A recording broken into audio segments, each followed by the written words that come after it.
pick-me's, fake friends, jealous friends, attention seekers, and why does it seem like everyone that goes to Miami comes back with less friends? Let's talk about it while we beat my face to get ready to get my nails and my toes done, and you can watch how I achieve this cute look using all affordable products. Come on, let's go. As you'll know, I spend a lot of time on the internet. I've been spending more time on YouTube, watching more story times. So for today's Lovers Lane Chit Chat, we're gonna talk about friends. Yes, I've been seeing a lot of story times about fake friends, how my best friend was toxic, how my best friend wanted my man, how my best friend wanted my life. I thank the Lord never had to experience that with any friend that I've ever had. Let me think. Actually, wait. I have experienced it once, but it was like a friend of a friend. Like, she was a friend that I met through my best friend. This eyeshadow palette is from Wet n Wild in the shade The Naked Truth. It is some browns and some creams. For today's eyeshadow look, we're gonna take this the darkest brown here, and we are going to use it all over the lid. I think we're just gonna use one color today. We're gonna put it on and see how we feel. I like it. It's cute. Cute and simple like me. I have mentioned before, me and friends. I say all the time that I'm not looking for new friends, but that only concerns men. I don't need any new male friends. I have enough, and I really don't even have that many. Most of the guys that I consider to be my friends are like men that I know in passing. Like a lot of men at the gym that I've been seeing for literally 10 years. I consider some of them my friends, are like associates, you know, people that I know. Like if I was to see them out in public, I would speak to them. Like I speak to them outside the gym. And then of course I have like friends that I grew up with. So since I grew up in a small town, I have like a handful of people that I have literally known since I was 5 years old. A lot of the story times that I watched about other women, you know, being done wrong by their friends, it always seems like there's like some underlying like jealousy issues. Praise the Lord, I've never gone through that, and it's mainly because of the type of women that I choose to even pursue friendships with. So let's get into the red flags that I avoid when looking for new friends. A lot of my red flags that I look for in friends can also be used for what I look for in a romantic partner. And if you're curious about what those red flags are, I recently did a Get Ready With Me. I'll pin it right here and you can check that out. So let's talk about me and my women friends. So a trait in women that I realize that does not meld well with me is attention seekers. So that term has now turned into pick me. That type of energy doesn't go well with my energy. When I run across women and they feel like they have to do certain things to get attention from men, I don't match with that because I've never had to do that. It took me a long time to believe that women were jealous of me. My mom had been telling it to me for years because I started to have a lot of issues with women. But me being optimistic and understanding, I just felt like it was more so like of a personality thing and not solely based on appearances. Because since I went so many years with not being acknowledged solely based off my appearance, to me a lot of things came down to personality. Even to this day, a lot of things for me, it comes down to your personality. You can be as cute as you want, but if you don't have a personality, I don't know really what else we're gonna talk about, because we can't just talk about how you look all day. Like, that's no fun. So when I started having like issues, like for example, my job before my current job, y'all, I was getting dress coded all the time. Now, y'all seen what I look like. I'm not that thick, but I'm not that skinny. There were two women. One of them was the director in the office. Another one was a coworker of mine. They both, well, the coworker was very thin and petite. We're about the same height, but she was a lot slimmer than me. And then the director, we're about similar in body type. So for work, we were in like a business casual dress code. So keep that in mind, business casual. So my coworker and the director, they're wearing like tights with mini skirts, mini dresses with tights and thigh-high boots. It wasn't really enforced. So if you could do like a pair of leggings with a nice top and a blazer, you didn't actually even have to do the blazer. You just really need to look, presentable, like clean clothes essentially, like no sweatpants and stuff like that. And you could wear jeans as well. So that's the type of stuff that I was wearing. Y'all, every time I turn around, I'm getting in trouble. One day in particular, I got in trouble. I had on some leggings, a loose fitting, long, like a tunic t-shirt, and a blazer. I did have like this much skin out, but that was it. Like you of course could see my hands and my feet, but this is the most amount of skin that you could see. I got in trouble. I got dress coded, and I'm gonna try to remember his words verbatim, but to paraphrase what he said, my supervisor basically told me that my appearance could potentially be distracting to my clients and their husbands. And I'm just thinking like, how unprofessional of them. Like I'm here on professional duties. Like why would how I'm dressed be a problem? And then that same day, my coworker and the director had on tights and a mini skirt, y'all, like a mini skirt. And my coworker had on tights. It was wintertime. They had on the cute, not even the cute opaque tights. It was the sheer tights. She had on sheer tights and a mini dress, like a tight bodycon mini dress. So I'm looking at them, and my supervisor, he's trying to sympathize with me because he personally, he's a man. He personally was like, I've never seen you wear something that, is borderline, not professional. So this is like, by the time, this had been the fourth time that I had gotten in trouble. And one of my other coworkers who got hired with me at the same time, she and I kind of dressed similar. Never said nothing to her. And she was thicker than me. So I'm like, what is going on here? So I called my mama, and I'm like, Mom, this is the fourth time. She already knew about the other 3 times that I have gotten in trouble for my outfit. And she was like, what were you wearing? I told her what I was wearing. She's like, Charity, you know what? You just have to accept that people are going to be jealous of me. And I'm like, but why? Like, why would they be jealous of me? Like, I've only made $30,000 a year. Like, for me, jealousy and attention seeking is just a red flag in friends that I try to avoid. What time it is? It's story time intermission. All right, to stay with today's topic, I'm going to tell you the story time about the one time I had a friend of mine do the ultimate disrespect. She got with my boutique. Yes, y'all, yes. Oh, and it was a friend of a friend that we were slowly letting into the circle, so I blame my best friend for this. Okay, so I used to date a man. I've done 1 or 2 story times on him so far. I call him Booting. I will pin one of the videos. So here's what happened, y'all. So the man in question, we're gonna call him Booting, and then friend is friend. The friend in question was a co-worker of my bestie. That's how she got introduced into the friend group. I'm the type of person that, since I like to hang out with whoever I'm messing with and my friends, I like to combine the two. And my friends are super cool. So if who I'm dating is cool, my friends are cool, we can be cool together. So he would hang out with my friends and I a lot. And this is during the time when my friends, we was always up in the club, y'all, turn it up. Why we was in the club so much? Because we can't. Because we were childless and husbandless, and that is what you do when you ain't got no kids, honey. You're up in the club. I'm still gonna be up in the club when I get the twins too, but I'm gonna be up in the lounge. The club's when I'm out of town. The lounge is when I'm in town. He had been around said friend a few times. Now, like I said in the story times, he and I had a lot of problems, y'all. He was constantly accusing me of messing with this person, this woman, that man. We were just having a lot of problems. So we're just up and down. And the friend, she was aware of the problems that we would have, right? But she was not as close to me as best friend was. She was more so my best friend's friend. And since I'm one of those people that, okay, well, since you're my friend's friend, I guess I will, make you feel comfortable, make you feel welcome. And she was a nice girl. So, it wasn't too hard to be friends with her. So what happened was, Booting and I, we had all went out as a group. I believe my other friend was there too. No, it was just us 4. I don't think my other friend went. So we all went out. At the time, my best friend and I lived in the same apartment complex. She lived here and I lived here.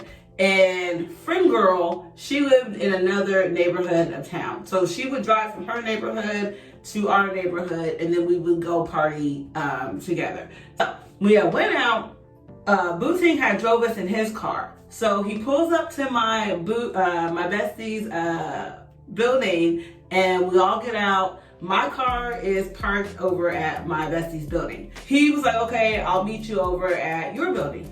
Y'all, here's her building, here's my building. Like, I realistically could have walked over there, but I had heels on, you know, I didn't want to. So I drove from her building to my building. So that maybe took me, what, 2 minutes max. You know, 1 minute to get into the car and 1 minute to drive around the corner. So I'm in the house and I'm like, where is this man at? Like, he should be here by now. Like, literally, y'all, 10, 15 minutes passed. So I get back in my car. I drive back over there. Y'all, tell me why when I pull it up, Booting's car is backed into the parking spot. Like, his car is still where it was. Friend girl is sitting in the front seat facing Booting. And Booting, the car is on. Y'all, as soon as I'm like pulling up, I see them clear as day. Not quite sure what they were doing, but I can see their faces. But she's facing him, like she's turned in the seat facing him. Y'all, he skirted out, almost hit my car. He skirted out so fast. So in my mind, I'm thinking, there is only one plausible reason why you skirt out like that. Because you're doing something you know you're not supposed to be doing. So I parked my car. I go on my best friend's house. My best friend, she's an insomniac. She doesn't sleep. So I knew she was going to be awake. And I literally was just there like 10, 15 minutes ago. I'm like, best friend, we're going to have to fight. And she was like, what? I said, did friend girl come in here? And she was like, no, I thought she left. I said, I just pulled up and friend girl was in car with Booting. And she said, what? I was like, maybe I'm tripping. Like, maybe they were just talking to something. She's like, no, we're probably going to have to fight. So she's changing clothes, y'all. And I'm really thinking like, do I really want to fight? Like, I really didn't want to, but it was the principle, y'all. I was going to have to because you ain't finna play in our face. Like, what do you think this is? So about 10 more minutes go by. And then friend girl comes into the house.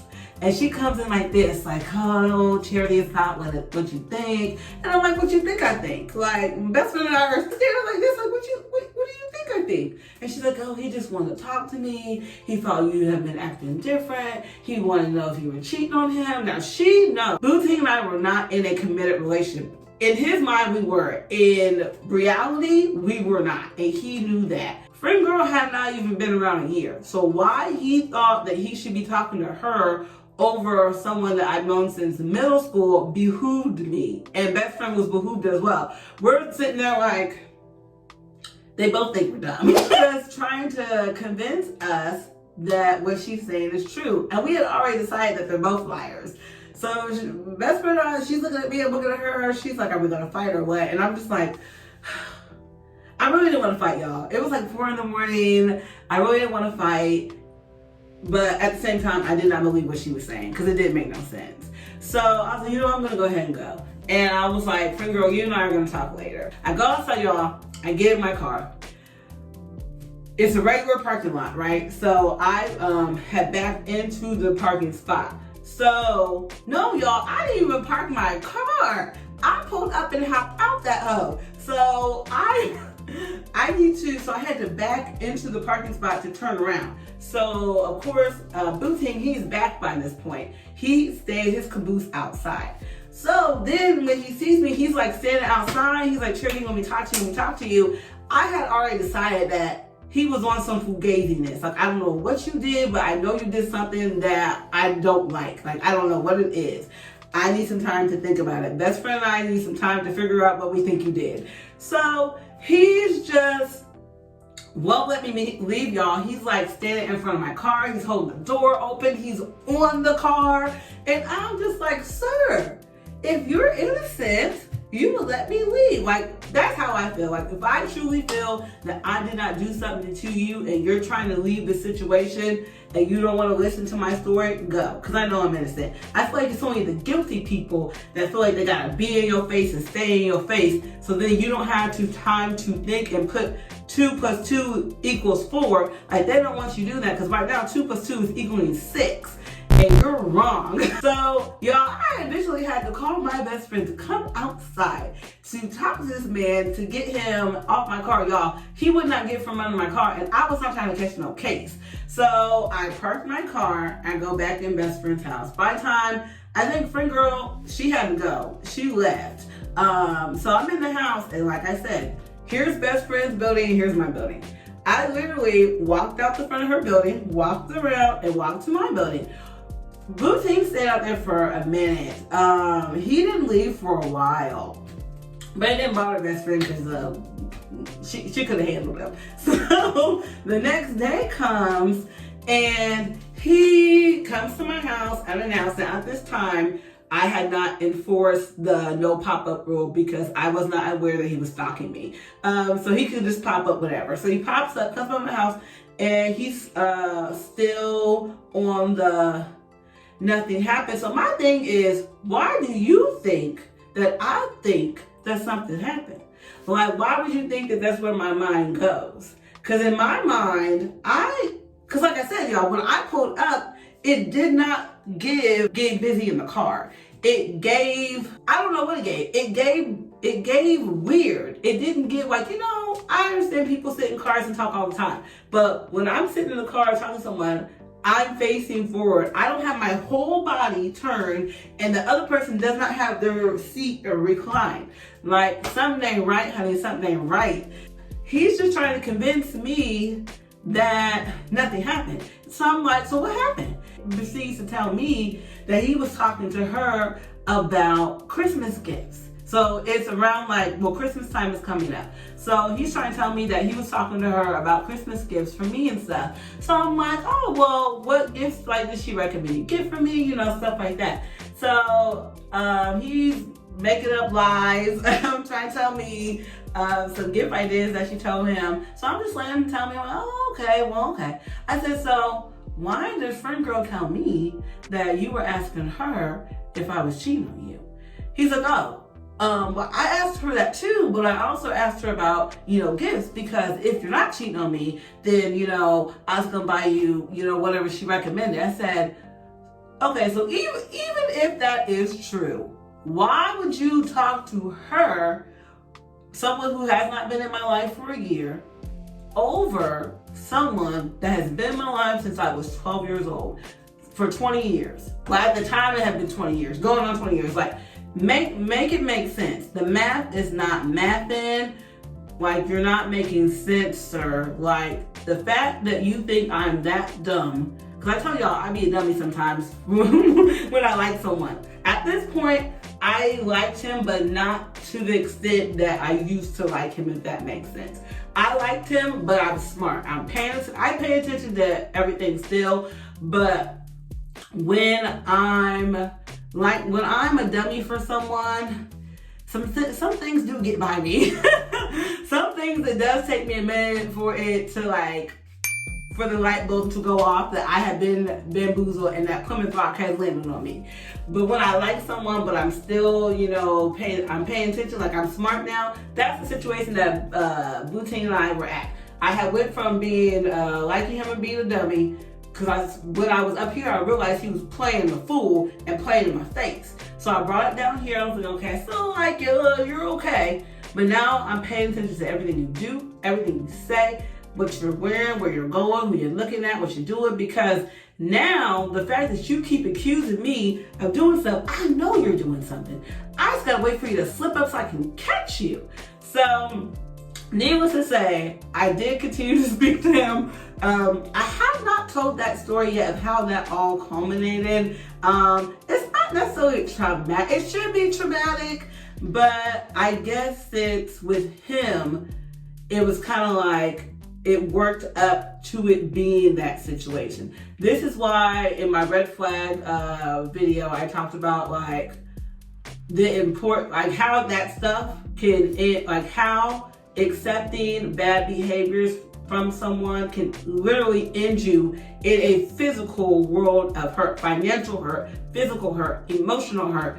Like, if you ever find yourself in a situation with a man and he is just overbearing and just trying to take over your life, you gotta go, because this is gonna get worse. It's gonna get progressively worse. And I really have nothing. I can't even blame it on my age, y'all. I was in my 30s, early 30s, but 30s nonetheless. Like, I really should have known that. Let's go ahead and blame out my face. Drowns me up. We never said exclusive. I just promised you my time, and I'm giving it to you, babe. So why you being accusive? Your emotions running wild. If you don't calm down, I can't stay. Breathe in, breathe out. Today somebody was that about some friend of mine and the scent baby powder. Y'all, I don't know what it is about baby powder that I love it so much.